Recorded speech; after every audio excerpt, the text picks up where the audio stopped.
Hello friends, मेरा नाम है जैन और आप लोगों का जैन बायोलॉजी नाम के चैनल में स्वागत है। आज हम लोग पढ़ेंगे मियोसिस के बारे में। और इससे पहले वाले वीडियो में हम लोगों ने पढ़ा था माइटोसिस के बारे में, पर आज मियोसिस के बारे में हम लोग को पढ़ना है। तो दोनों में मेन डिफरेंस क्या है ये आज आप लोग जान लीजिए। माइटोसिस जो होती है वो सोमैटिक सेल्स में होती है। हम लोग की सोमैटिक सेल्स वो सेल्स होती हैं जिनमें जो हमारी पूरी बॉडी में पाई जाती हैं, ठीक है।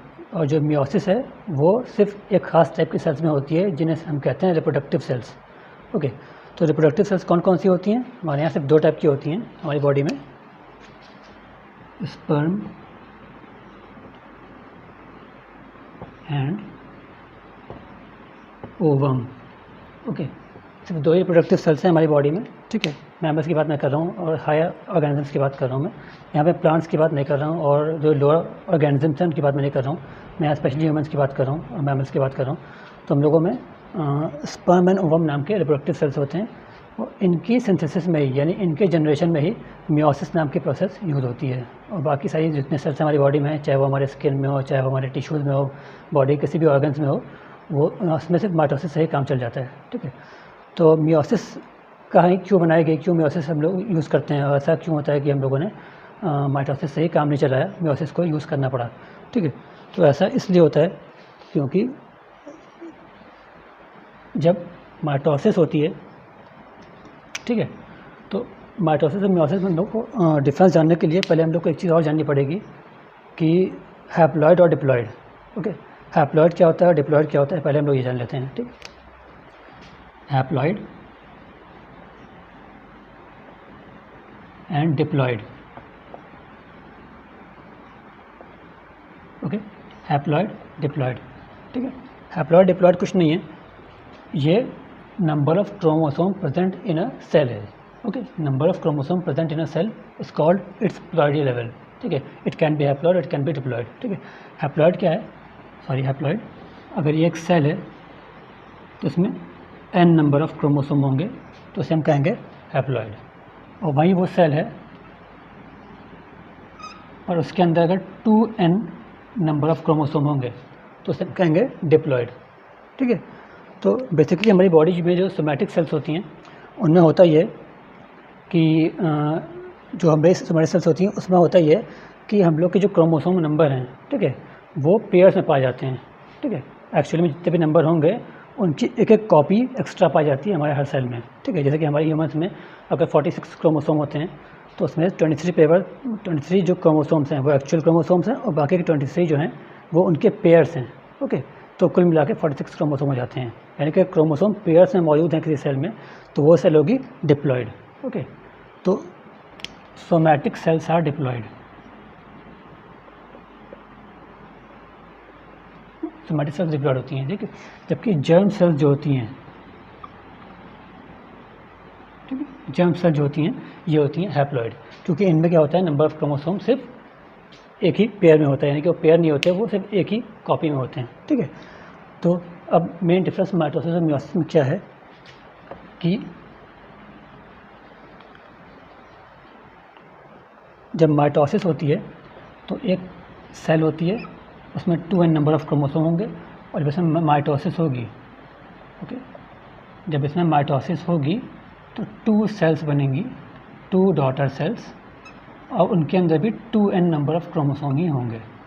ओके, एक पेरेंट सेल से माइटोसिस के बाद 2 डॉटर सेल्स होती हैं, उनमें भी आइडेंटिकल नंबर ऑफ क्रोमोसोम होते हैं जैसे कि उनके पेरेंट्स में थे, ठीक है।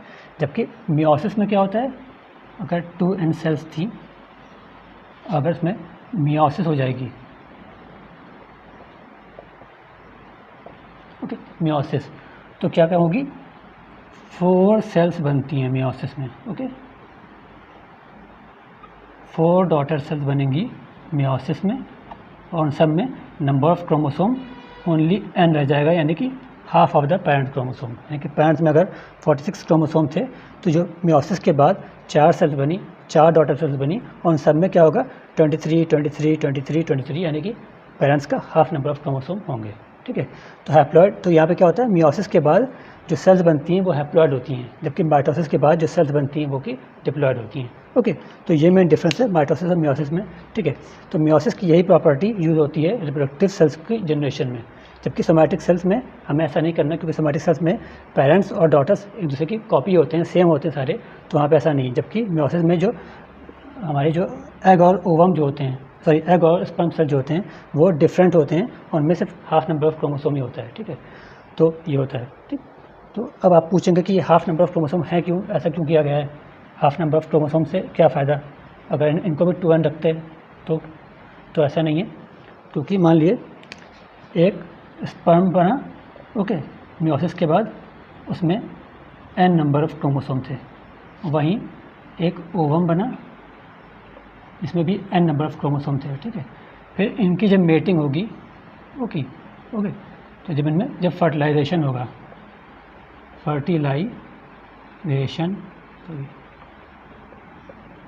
फर्टिलाइजेशन होगा तो ये n मिल करके फिर से 2n बन जाएंगे, और फिर ये एक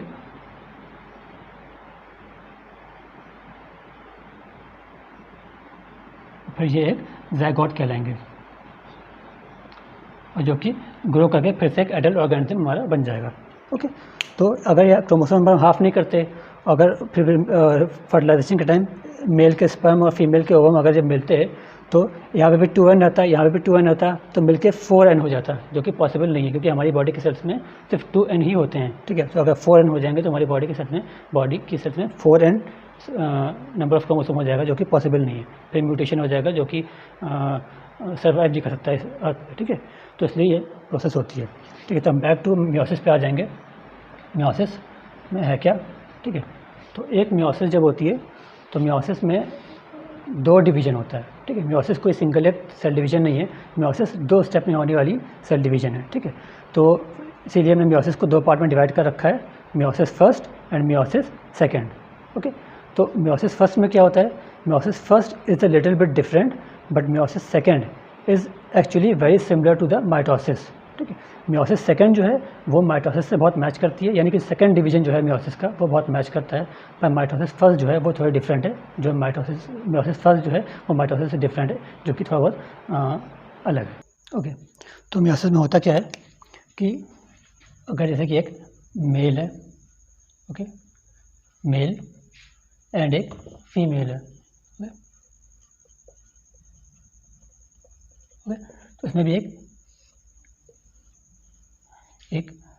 एक सेल होगी जो कि 2n होगी, और यहाँ पे एक सेल होगी जो कि 2n होगी, और ये सेल होगी गोनैड्स के अंदर, ठीक है, गोनैड्स के इनसाइड में,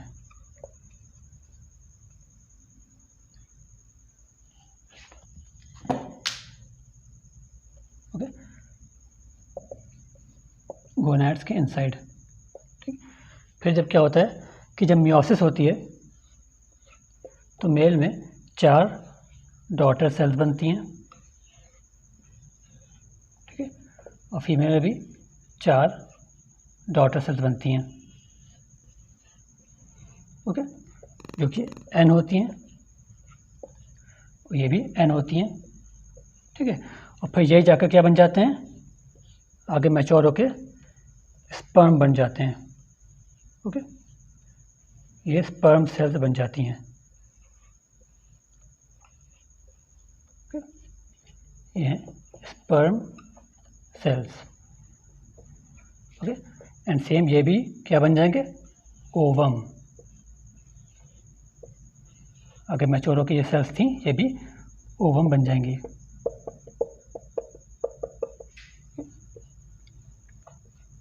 ओके। तो इस तरह sperm cells and ovum cells का जनरेशन होता है, ठीक है, जो कि मेल्स में स्पर्म सेल्स जनरेट होते हैं, फीमेल में ओवम सेल्स जनरेट होते हैं मियोसिस के बाद, ओके। तो ये चीज़ है, ये यूज़ है मियोसिस का, ओके। तो नेक्स्ट हम देखते हैं मेन मियोसिस की प्रोसेस पे कि मियोसिस में कौन कौन से स्टेप होते हैं, ओके। तो जैसे कि हम कह रहे थे कि मियोसिस में क्या होता है कि मियोसिस एक बहुत लंबी प्रोसेस है, और इसके 2 पार्ट में हमने इसलिए डिवाइड कर रखा है इसको, meiosis first and meiosis second, okay. तो मियोसिस फर्स्ट जो होती है वो काफ़ी लॉन्ग प्रोसेस है, और मियोसिस सेकेंड जो है वो भी लॉन्ग है, पर वो माइटोसिस से मैच करती है, तो वो इतनी डिफिकल्ट नहीं पड़ेगी, क्योंकि आप लोग माइटोसिस पढ़ चुके हैं पहले ही। पर मियोसिस न्यू है, तो इसके बारे में जानना आपको लिए ज़रूरी है। तो मियोसिस में क्या होता है, मियोसिस के जितने पार्ट हैं वो सेम सारे पार्ट थे जो माइटोसिस में थे। ओके, जैसे कि prophase, metaphase, anaphase and telophase. Okay, ये चारों फेजेज जो थी माइटोसिस में थी, यही चारों फेज मियोसिस में भी होती हैं। ओके, लेकिन क्योंकि मियोसिस 2 स्टेप में होती है तो इसलिए फर्स्ट स्टेप को prophase first, metaphase first, anaphase first and telophase first इस तरह से कहा गया है। और सेकंड जो डिवीज़न हुई उसमें जो मियोसिस सेकंड जो होती है उसे हम कहते हैं prophase second, metaphase second, anaphase second and so on. ठीक है, तो अब क्योंकि ये काफ़ी लंबी प्रोसेस है तो आज हम लोग खाली प्रोफेज के बारे में पढ़ेंगे, क्योंकि प्रोफेज जो है काफ़ी लंबी प्रोसेस है और काफ़ी कॉम्प्लेक्स प्रोसेस है। Prophase first is the longest phase of meiosis first और द होल मियोसिस। पूरी मियोसिस की सबसे लंबी फेज कौन सी है? Prophase first. ठीक है, ये इतनी लंबी है कि हमने और पार्ट्स में डिवाइड कर रखा है। ठीक है, कौन कौन से पार्ट हैं? Leptotene, zygotene, pachytene, diplotene, diakinesis.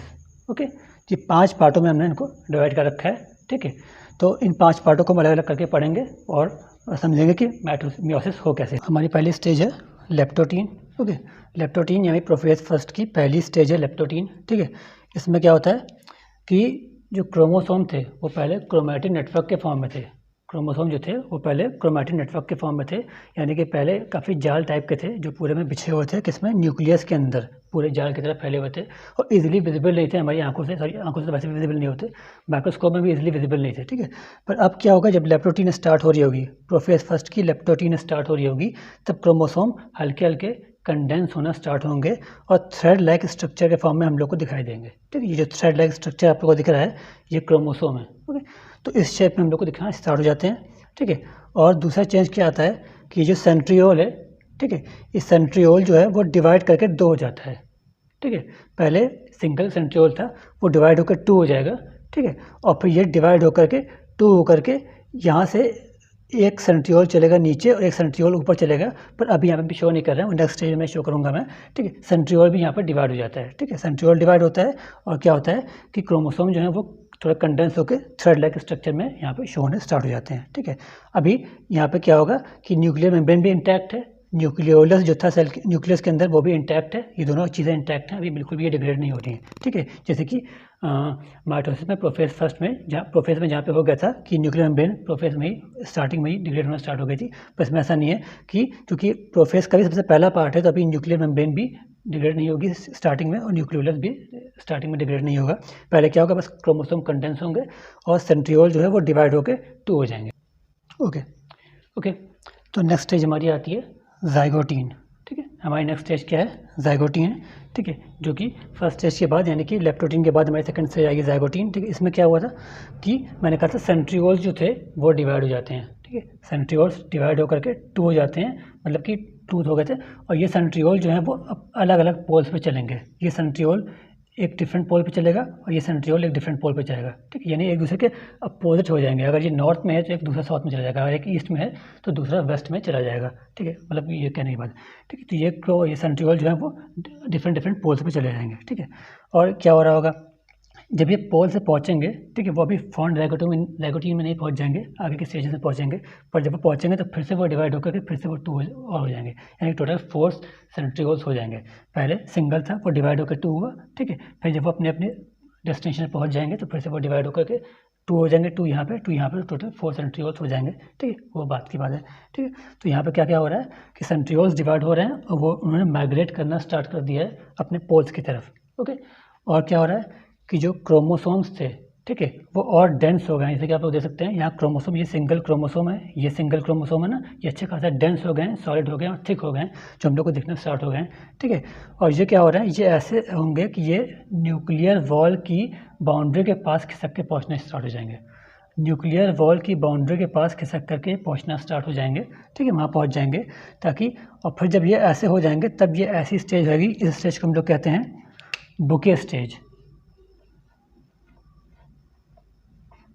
Bouquet stage.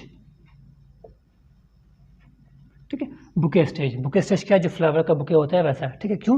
क्योंकि ये क्रोमोसोम आ गया, इसके ऊपर और क्रोमोसोम आ गए और बहुत सारे क्रोमोसोम होते हैं, 46 क्रोमोसोम मान लीजिए होते हैं, तो अगर एक के ऊपर एक लाइन से लग जाएंगे तो पूरा एक फूलों का एक बुके टाइप का बन जाएगा, तो इसलिए इसको बुके स्टेज कहते हैं। बुके स्टेज की तरह ही लगता है तो बुके स्टेज से कहते हैं। ठीक है, तो जाइगोटीन में क्या क्या हुआ, सेंट्रियोल्स डिवाइड होकर के अपने अपने डेस्टिनेशन की तरफ मूव ऑन हो गए और क्रोमोसोम और थिक हो गए, और उन्होंने क्या किया कि वो न्यूक्लियर मेम्ब्रेन की बाउंड्री की तरफ मूव होना स्टार्ट हो गए। ठीक है, तो इतनी चीज़ें यहाँ पे होती हैं ज़ाइगोटीन में। ठीक है, ओके, तो नेक्स्ट स्टेज है हमारी पैजिटीन स्टेज। ओके, लेप्टोटीन हो गई, ज़ाइगोटीन हो गई, अब थर्ड स्टेज है हमारी पैजिटीन स्टेज। ठीक है, तो ये स्टेजेस में काफ़ी कुछ हो रहा है। यहाँ पे क्या हो रहा है कि सेंट्रियोल जो है वो अब और दूर दूर पहुँच चुके हैं।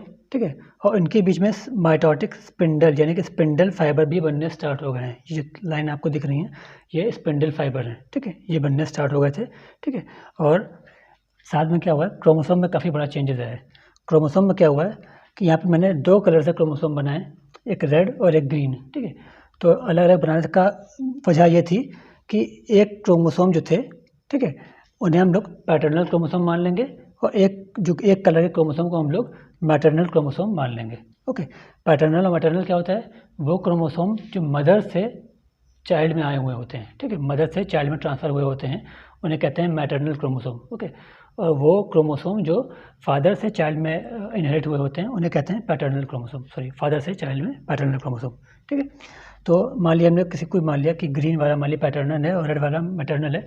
तो इस स्टेज में क्या होता है कि दोनों मैटरनल और पैटर्नल क्रोमोसोम एक दूसरे से अट्रैक्ट हो जाते हैं।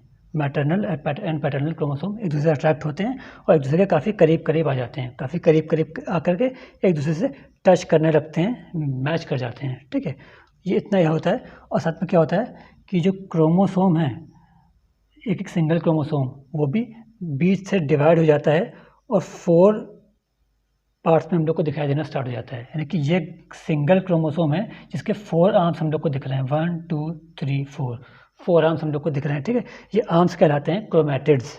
ठीक है, these are called chromatids. Chromatids. ठीक है, इन्हें हम लोग कहते हैं क्रोमैटिड्स हैं ये। ठीक है, ये जो क्रोमोसोम के आर्म्स थे इन्हें हम लोग क्रोमैटिड्स कहते हैं। ठीक है, तो पैजिटीन स्टेज में क्या होता है, क्रोमोसोम जो है वो थोड़ा सा डिवाइड होता है और उसके 4 आर्म्स फॉर्म हो जाते हैं जिन्हें हम लोग कहते हैं क्रोमैटिड्स। ठीक है, और ये जो क्रोमोसोम थे, ये मैटरनल और पैटर्नल जो क्रोमोसोम थे वो एक दूसरे के काफ़ी करीब आ जाते हैं और एक दूसरे के कॉन्टैक्ट में आ जाते हैं। ठीक है, तो ये चीज़ें होती हैं पैजिटीन स्टेज में। ठीक है, फिर जहाँ पे ये लोग टच कर रहे होते हैं, सपोज रेड मान लिए यहाँ पे लोग टच कर रहे हैं। ओके, तो यहाँ पे लोग टच कर रहे हैं। ठीक है, तो जहाँ पे लोग टच कर रहे होते हैं वहाँ पे एक स्पेशल टाइप का प्रोटीन पाया जाता है। वहाँ पे एक जो स्पेशल टाइप का प्रोटीन होता है उसे कहते हैं साइनेप्टोनीमल कॉम्प्लेक्स। साइनेप्टोनीमल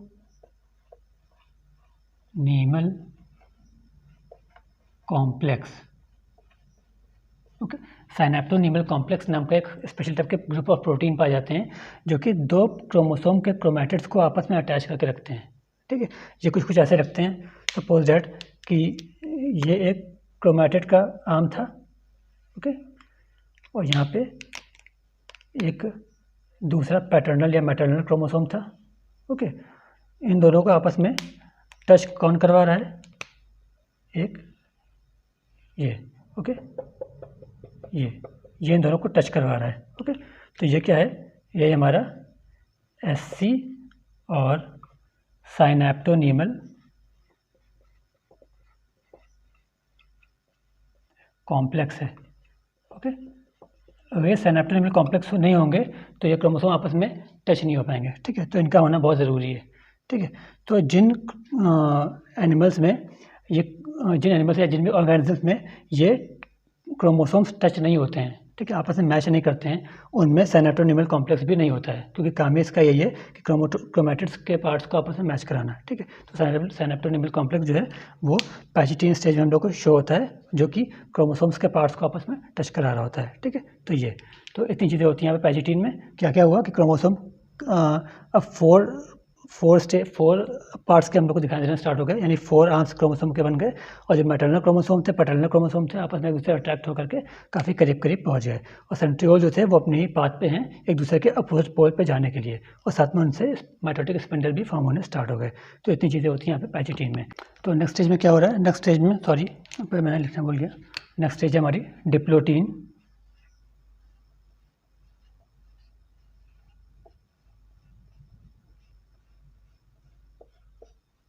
ओके, नेक्स्ट स्टेज है हमारी डिप्लोटीन। ठीक है, इस स्टेज में क्या हो रहा है कि यहाँ पे हम देख रहे हैं कि सेंट्रियोल जो है वो अपने रास्ते पे ही हैं, वो पहुँच ही जाएंगे वहीं पे, वो उनको वहीं पहुँचना है। मेन जो चेंजेस हो रहे हैं वो यहाँ पे न्यूक्लियस के अंदर क्रोमोसोम में हो रहे हैं। क्या चेंज आ रहे हैं कि यहाँ पे जो क्रोमोसोम्स थे, जो मैटरनल क्रोमोसोम थे और पैटर्नल क्रोमोसोम थे, वो एक दूसरे से यहाँ पे टच कर रहे हैं, ठीक है, एक दूसरे से यहाँ पे टच कर रहे हैं। और जो टच करने वाली प्रोसेस है, जिस जगह पे टच हो रहा है उस जगह को कहते हैं हम लोग कियाज़मेटा। ओके, कियाज़मेटा कहते हैं। कियाज़मेटा जहाँ पे ये टच कर रहे हैं, ये पॉइंट है, ये पॉइंट है, ये पॉइंट है, ये पॉइंट है।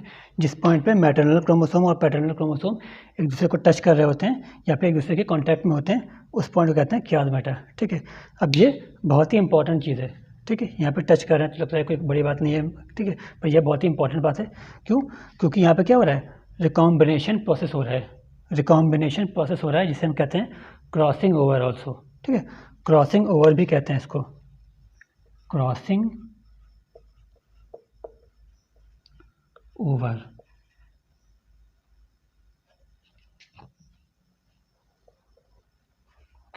क्रॉसिंग ओवर, क्रॉसिंग ओवर भी कहते हैं, ठीक है।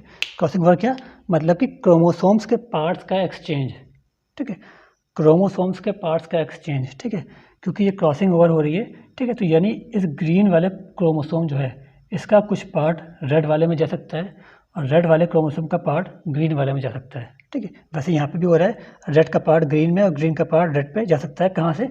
यहाँ से दोनों टच कर रहे हैं, ठीक है। यानी कि अगर ये यहाँ से अगर रेड वाला पार्ट कट कर दिया जाए और कट करके इसको अगर ग्रीन वाले पार्ट में जोड़ दिया जाए और ग्रीन वाला पार्ट कट करके इसको रेड वाले पार्ट में जोड़ दिया जाए, तो क्या हो जाएगा कि क्रोमोसोम्स के पार्ट एक्सचेंज हो जाएंगे, ठीक है, तो नए क्रोमोसोम बन जाएंगे, ठीक है। पूरी नए ही जो नए जेनेटिक कॉम्बिनेशन है वो बन जाएंगे। यानी जो भी यहाँ पे जीन के कॉम्बिनेशन थे, अब क्योंकि क्रोमोसोम्स के पार्ट एक्सचेंज हो गए हैं तो जीन के नए कॉम्बिनेशन बन जाएंगे, ठीक है। अब जीन के नए कॉम्बिनेशन बन जाएंगे तो जो ऑर्गेनिज्म डेवलप होगा, ठीक है, यानी कि जो नया चाइल्ड डेवलप होगा वो एकदम डिफरेंट होगा अपने पेरेंट्स से, ठीक है।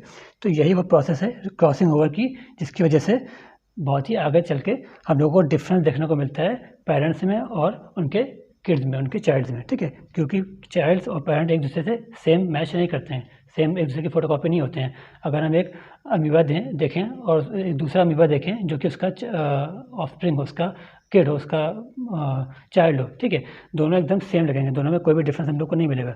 लेकिन अगर हम हायर ऑर्गेनिजम्स की बात करते हैं, मैमल्स की या ह्यूमंस की बात करते हैं, तो अगर हम लोग जो है अपने पेरेंट्स से काफ़ी डिफरेंट हैं, ठीक है, हो सकता है कि हम लोग का आइस कलर चेंज हो सकता है, हम लोग की हाइट डिफरेंट हो, ठीक है, हम लोग काफ़ी डिफरेंट हो सकते हैं अपने पेरेंट्स से, ठीक है।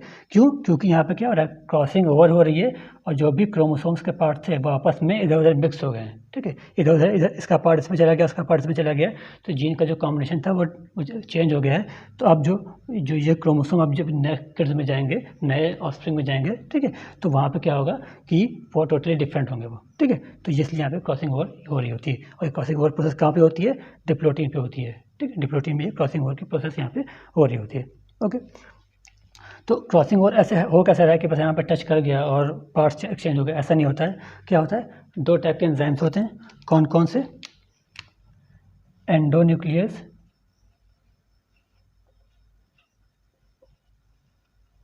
एंडोन्यूक्लियस और दूसरा होता है लाइगेज, ठीक है। दूसरा एंजाइम होता है लाइगेज। पहला एंजाइम है एंडोन्यूक्लियस, दूसरा एंजाइम है लाइगेज। एंडोन्यूक्लियस क्या करता है? वो क्रोमोसोम्स को कट करता है, ठीक है, वो क्रोमोसोम्स को कट कर देगा, ठीक है, इसको यहाँ से कट करेगा, ग्रीन वाले को भी यहीं से कट कर देगा, ठीक है। एंडोन्यूक्लियस जो है एंजाइम है वो कट कर देता है क्रोमोसोम्स को, ठीक है। और दूसरा एंजाइम जो है लाइगेज, वो क्रोमोसोम्स को जॉइंट करता है, ठीक है। लाइगेज जो है वो जॉइंट करने वाला एंजाइम है और एंडोन्यूक्लियस जो है वो कट करने वाला एंजाइम है, ठीक है। एंडोन्यूक्लियस जो होगा वो इस पार्ट को कट कर देगा और लाइगेज जो है वो उस पार्ट को जो कटा हुआ है उसको ले जाकर कहीं और जाके बाइंड कर देगा। यानी कि रेड वाला पार्ट अगर एंडोन्यूक्लियस से काटा है तो लाइगेज क्या करेगा, उस रेड वाले पार्ट को ग्रीन वाले पार्ट में जाके जोड़ देगा और फिर एंडोन्यूक्लियस ने जो ग्रीन वाला पार्ट कर रहा था उसको रेड वाले में लाके जोड़ देगा। तो इस तरह से यहाँ पे क्या होगा, क्रॉसिंग ओवर की प्रोसेस यहाँ पे हमारी हो जाएगी, ठीक है। तो ये चीज़ें यहाँ पे हो रही होती हैं। तो इतनी चीज़ें यहाँ पे होती हैं। क्या हुआ कि क्रोमोसोम जो है वो टेट्राड स्टेज में हम लोग को दिख रहे हैं, चार पार्ट, चार हैंड्स वाले यानी चार क्रोमेटिड्स वाले हम लोग को दिख रहे हैं, ठीक है। और जो पैटर्नल क्रोमोसोम और मैटरनल क्रोमोसोम यानी होमोलॉगस क्रोमोसोम जो थे, जो नॉन सिस्टर क्रोमेटिड्स थे, ठीक है। अच्छा, एक चीज़ और देख लें आप लोग कि ये क्रोमेटिड और ये क्रोमेटिड ये आपस में सिस्टर क्रोमेटिड कहलाएंगी, ओके। ये दोनों रेड सिस्टर क्रोमेटिड्स कहलाएंगी, क्योंकि एक ही क्रोमोसोम के पार्ट हैं, तो उन्हें कहते हैं सिस्टर क्रोमेटिड्स। ओके, और ये रेड और ग्रीन ये आपस में नॉन सिस्टर क्रोमेटिड कहलाएंगी। ठीक है, नॉन सिस्टर क्रोमेटिड, और जो रेड है वो सिस्टर क्रोमेटिड है, और रेड और जो ग्रीन है वो नॉन सिस्टर क्रोमेटिड है। तो जो क्रॉसिंग ओवर की प्रोसेस होती है वो सिर्फ रेड और ग्रीन यानी कि नॉन सिस्टर क्रोमेटिड में ही पॉसिबल है। ठीक है, उन्हीं में ही होगी। ठीक है, और बाकी जो सिस्टर क्रोमेटिड्स हैं उसमें क्रॉसिंग ओवर की प्रोसेस नहीं होती है। ठीक है, तो इतनी चीज़ें यहाँ पे हो रही हैं कि क्रॉसिंग ओवर हो रहा है, यानी कि क्रोमोसोम्स के पार्ट्स आपस में एक्सचेंज हो रहे हैं, और जिस जगह पे ये पार्ट्स एक्सचेंज होते हैं उसे कहते हैं कियाजमेटा। ठीक है, कियाजमेटा कहते हैं जहाँ पे आपस में टच कर रहे हैं और ये पार्ट्स आपस में एक्सचेंज हो रहे हैं। ठीक है, ये प्रोसेस होती है डिप्लोटीन में। ठीक है, ओके, तो डिप्लोटीन में हुआ ये था कि जो क्रोमोसोम थे उनमें कियाजमेटा फॉर्म हो गया था, और फिर कियाजमेटा जो है उसमें क्रोमोसोम्स के पार्ट्स का एक्सचेंज हो गया था।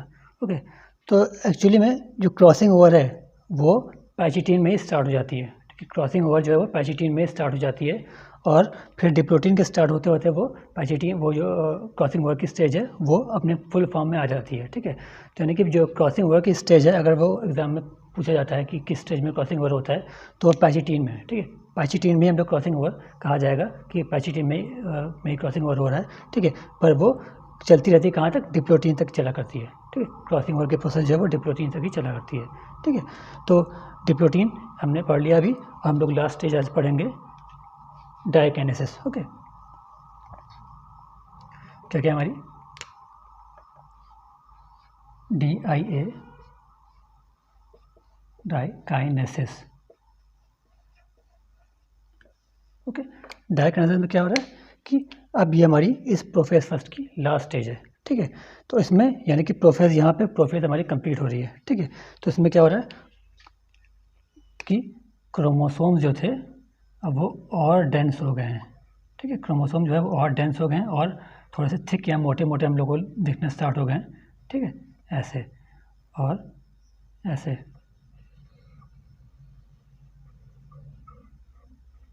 ये सेंट्रोमियर है बीच में।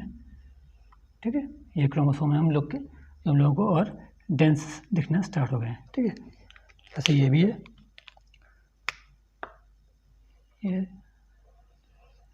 ये हमारे क्रोमोसोम है। ठीक है,